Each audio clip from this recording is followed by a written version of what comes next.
তো আপনার এতে কি সংসার চলে যায়? এখন ওতে কি করবো বাপ, এখন এতে আমরা বেকার লোক না। ধরুন আপনি আমার ছেলে, তা আপনার কাছে যদি সকাল বিকেল টাকা চাই, মন তো খাবে, চা বিস্কুট তো খাচ্ছি, খাবে কিছু না থাক। চাচা, এটা কতদিন ধরে করেন? আমি আগে 2-3 বছর ধরে করি। ও, আপনার বাসা কোথায়? যশোর নেই বাসা।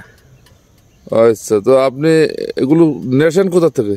ও নিয়ে আসে হচ্ছে বনমান্দার, তারপর কে চন্দ্রপুর, কানাইনগর, এই সমস্ত জায়গা থেকে, বিল অঞ্চল থেকে।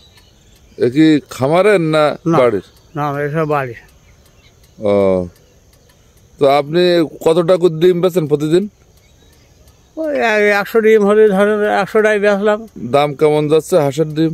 17 টাকা করে বেচছি আমি। আর মুরগি? মুরগি 15 টাকা বেচে। তো আপনার এতে কি সংসার চলে যায়? এখন ওতে কি করবো বাপ, এখন এতে আমরা বেকার লোক না। আচ্ছা আচ্ছা। ধরুন আপনি আমার ছেলে, তা আপনার কাছে যদি সকাল বিকেল টাকা চাই, মন তো খাবে, চা বিস্কুট তো খাচ্ছি, খাবে কিছু না থাক। মোটামুটি আপনার একটা খরচের টাকা বেরোয় যায়। যাও কারো আমাদের দোহাই।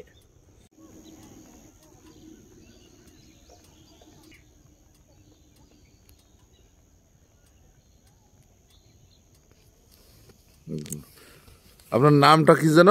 মোহাম্মদ আবুল হোসেন। আবুল হোসেন চাচা।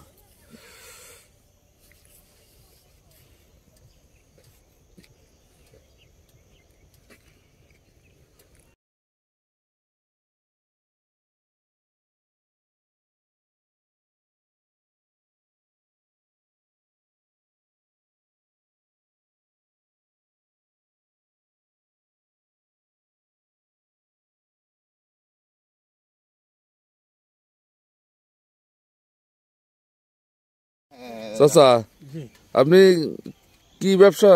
এই যে ডিমের। এটা কতদিন ধরে করেন? আমি আগে 2-3 বছর ধরে করি। ও, আপনার বাসা কোথায়? যশোর নেই বাসা। আচ্ছা, তো আপনি এগুলো নেছেন কোথা থেকে? ও নিয়ে আসে হচ্ছে বনমান্দার, তারপর কে চন্দ্রপুর, কানাইনগর, এই সমস্ত জায়গা থেকে, বিল অঞ্চল থেকে। এ কি খামারের না বাড়ির? না, এসব বাড়ি।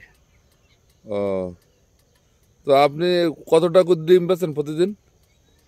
ওই 100 ডিম হলে ধরেন 100টাই বেচলাম। আচ্ছা, এখন দাম কেমন যাচ্ছে হাঁসের ডিম? 17 টাকা করে বেচছি আমি। আর মুরগি? মুরগি 15 টাকা বেচে। ও, আপনার বাসা কোথায়? আমার বাসায় যশোর নেই।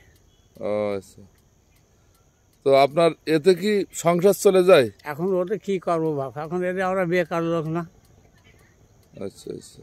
ধরুন আপনি আমার ছেলে, তা আপনার কাছে যদি সকাল বিকেল টাকা চাই, মন তো খাবে, চা বিস্কুট তো খাচ্ছি, খাবে কিছু না থাক।